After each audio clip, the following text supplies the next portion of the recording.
In the 5 years that have passed since the King's Cross disaster, numerous improvements to safety costing hundreds of millions of pounds have been made to King's Cross itself and the entire underground system. A technologically up-to-the-minute operations room has been installed at King's Cross, along with surveillance cameras, fire detectors and sprinklers, and an emergency alarm system. But 5 years on, some measures, such as a passenger subway at King's Cross to ease congestion and increase escape routes, have still not been established. The multi-million-pound project has already been delayed by a complex legislative process in Parliament and looks as though it will be further put back as a result of cuts in funding contained in the Chancellor's autumn statement. Also, because of leasing arrangements, smoking materials which caused the King's Cross fire are still on sale at stations despite smoking being banned throughout the Underground.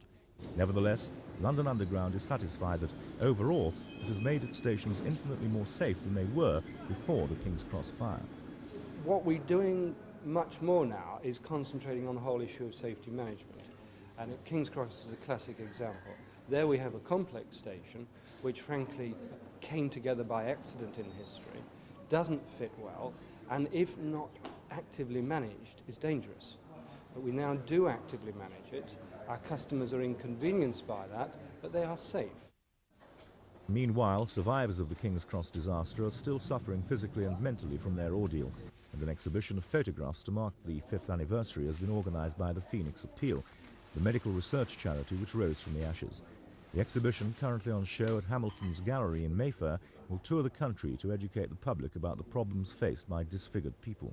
One victim of the King's Cross fire was Ron Lipsius, who suffered severe burns to his hands and sunburns to his face. He preferred not to face the camera.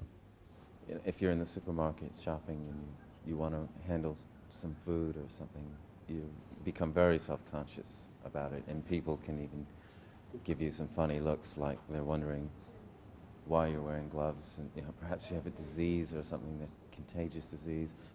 Doctors say that the mental scars caused by disasters like King's Cross remain just as long as the physical scars. Preston Witts for 10 News.